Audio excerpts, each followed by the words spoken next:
My name is Ryan Mercer. I'm 36 years old, and for most of my life, I've played the role of the easy son, not the loud one, not the rebel, just the one who shows up, pays the bill when no one else can, and keeps the peace. I never asked for attention, never demanded credit, just wanted to be part of a family that didn't always know how to say thank you. But on that trip, the one they'd been planning for months, it became crystal clear they weren't just ungrateful. They were willing to erase me entirely to keep my sister comfortable. We were barely 2 days into the vacation, a luxury villa in Santorini.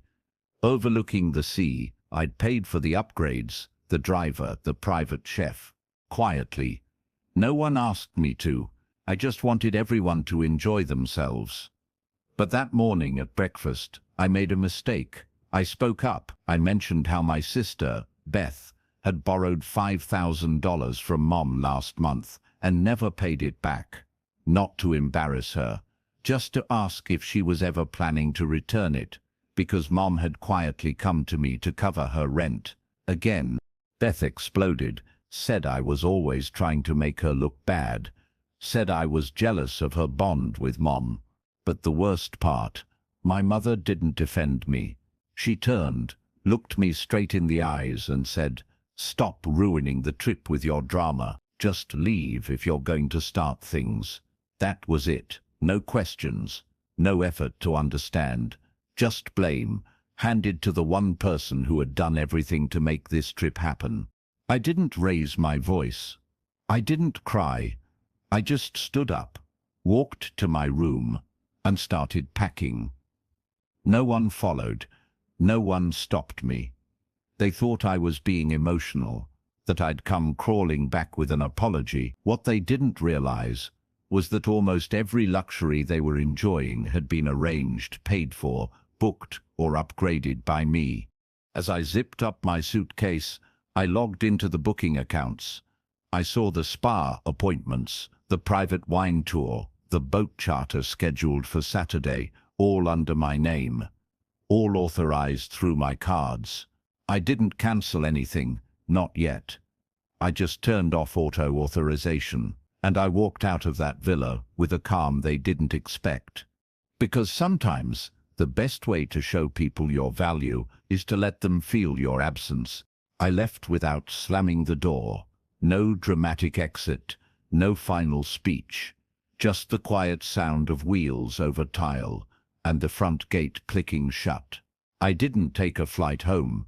I checked into a small boutique hotel on the other side of the island. Simple, peaceful, and just far enough away that I wouldn't run into them. I ordered room service that night and sat on the balcony overlooking the same sea, but with none of the weight. It's strange how light your chest feels once you stop trying to prove your worth to people who refuse to see it. The next morning, the calls started. First from my sister. I ignored it. Then my mom. Voicemail. Then a message from the concierge of the villa. "Hi, Mr. Mercer.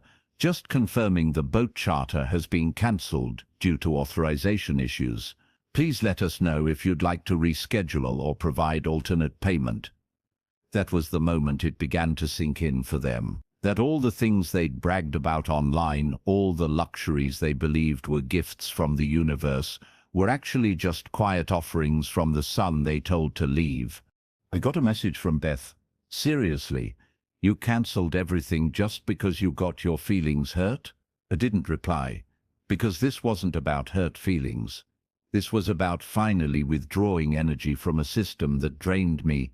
For years, I gave because I wanted to. I covered expenses without ever saying a word. Upgraded flights, paid for dinners, gifted experiences. But the moment I voiced a simple truth, I was treated like a problem. So no, I didn't cancel the trip. I just took my hands off it. By afternoon, the wine tour was gone. The massages cancelled. Dinner at the cliffside restaurant, booking declined. I hadn't done anything out of spite. I just stopped carrying their comfort on my back. And that was what unsettled them most.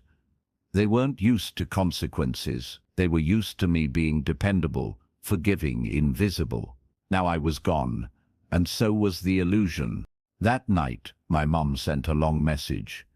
It started with, "I didn't mean what I said." But then came the line that made me laugh, not with humor, but with recognition. She wrote, "I just wanted to keep the peace for your sister's sake." And that was it. Years of sacrifice, of silence, of swallowing my discomfort, all reduced to peacekeeping for someone who'd never once kept peace for me. I didn't respond.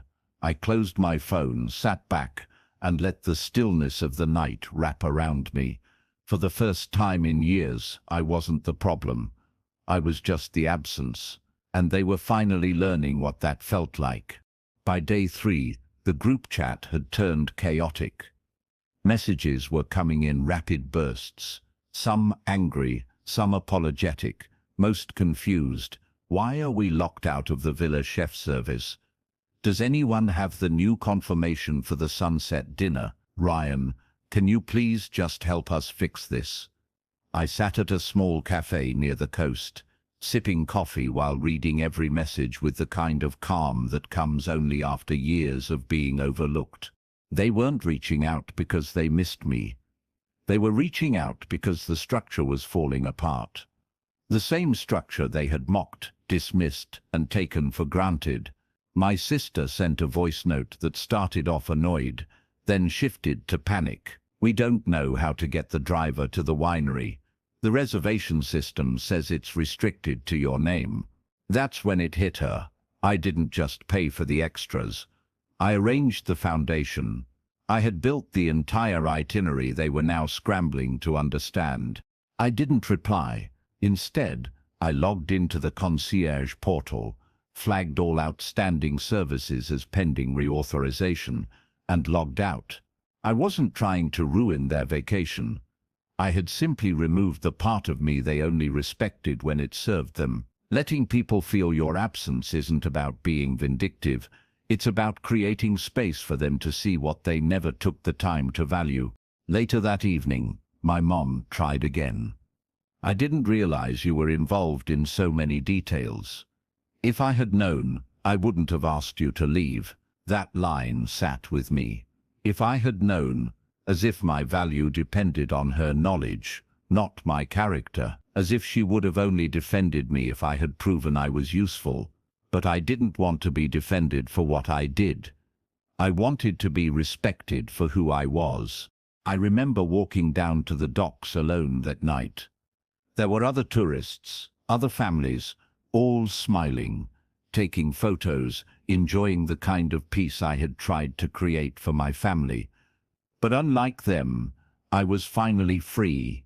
Free from the role of fixer, free from the burden of pretending I didn't notice the imbalance, free from the cycle of giving and being blamed the moment I asked for accountability. The next morning, I saw it, a post from Beth's Instagram. "Sometimes family vacations don't go as planned, but we're grateful for the memories." No mention of why, no mention of who held it all together until they asked him to leave. But that was fine, because I wasn't looking for credit. I was just making sure I never signed up to carry the weight again. By day 4, their tone had changed.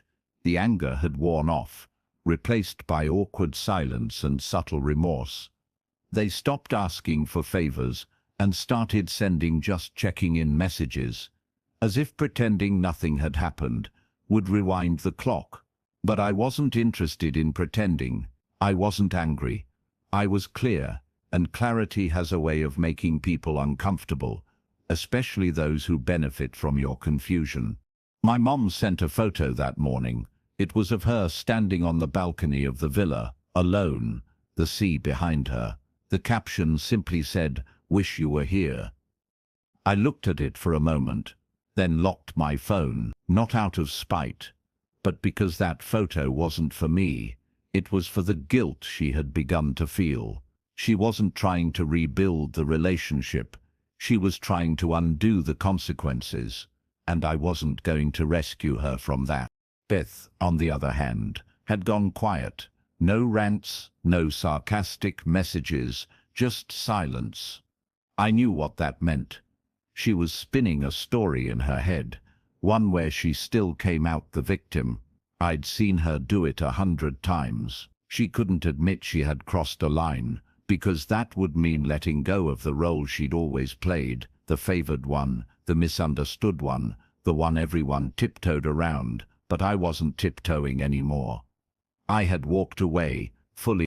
The truth is, I didn't want them to suffer. I just wanted to stop suffering silently on their behalf. I had spent years absorbing emotional blows in the name of keeping the family together, but what I didn't realize until now was there's no value in preserving something that only survives through suppression.